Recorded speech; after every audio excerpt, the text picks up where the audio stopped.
I wanted to maybe like zoom in on like NFTs, like in general. Like, what about the technology that caught your attention? I mean, like, and maybe I could frame this in a way where I feel like the NFTs that we're seeing right now are sort of like first wave, sort of like first generation of NFTs. As you, someone who is a participant in this, initial wave of NFTs, what's about the technology that really spoke to you or caught your attention? Yeah, I think for the first time, it was kind of a way for me to package everything up that I love doing. Mm, I never really had a platform to do that. Like if I did art and then put music with it, people are like, "Oh, the art's great. Like, who made the music?" I'm like, "Oh, like I made that." Like if I did music, people are like, "Oh, who did the cover on the visuals?" I'm like, "Oh, I also did that." And this is the first time I can kind of stamp and put like this is everything. Like this is my entire thought process concept into one kind of packaged thing for people to then view.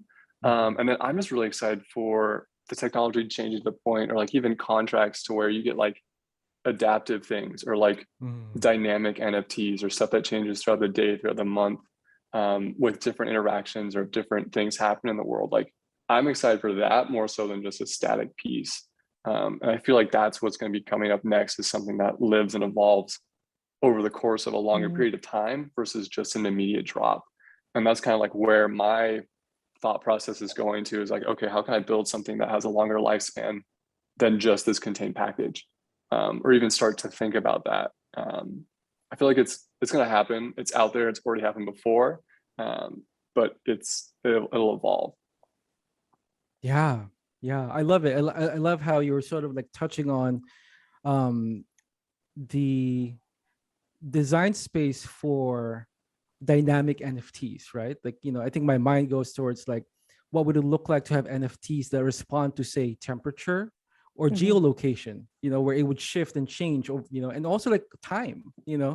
I mean, I have maybe like an NFT that changes over time, that it becomes much more blurry over time, which is kind of cool. You're introducing some sort of like dynamicism on it.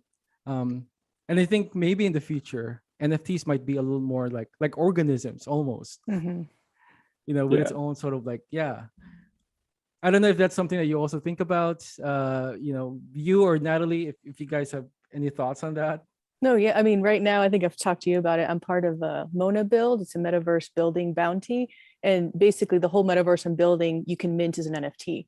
So within Mm. that space, yeah, you should take. I don't know if you have you heard about it.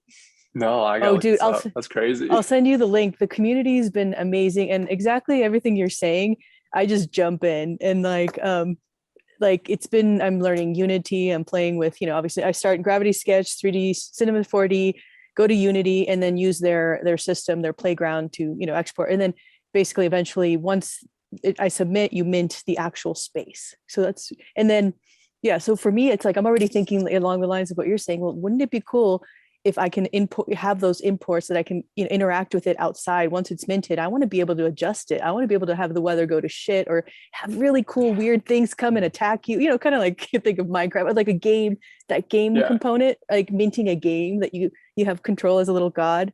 So yeah, what you're saying, I totally get. But I'm playing at like the kindergarten level, so then it's like it's really cool, but you do just have to do it. You have to just play. Mm-hmm. Yes. Yep. Yeah, play is important. Um, I'm curious, Metza, if as you are falling down the rabbit hole, right? And experimenting with this new like nascent technology, and you're putting out NFTs. I wonder if there was any also challenges and roadblocks on your part, both maybe on the tech side of things, or maybe also on your creative process, because I feel like because NFTs offer a different sort of like way of presenting, that might be different from before. I wonder if you encountered challenges yourself. Yeah, I mean, tech side, like getting MetaMask set up and like buying tokens or Oh doing all that, yeah. like it's a whole different beast.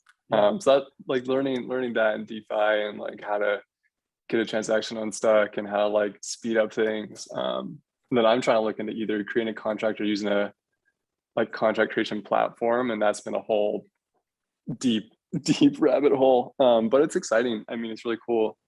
And I think like the limitations too, videos can only be like X amount of file size. It can only be like that whole thing. It's starting to change, thankfully. But I mean, at the start, there was times where I had to re-export something a couple times just to be like compress it enough to fit in the container.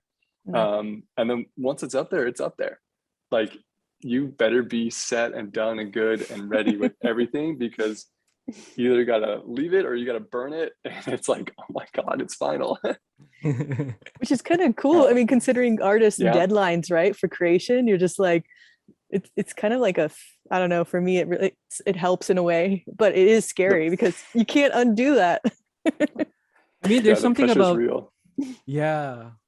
I mean, there's something about the restriction that also becomes creative too. You know, you're forced to work within those boundaries. You know, I do remember, Metza, that, you know, when we were working together on Song Camp, there were a bunch of times when you had to actually re-export stuff so that so that it would play properly on Zora, you know, or something like that.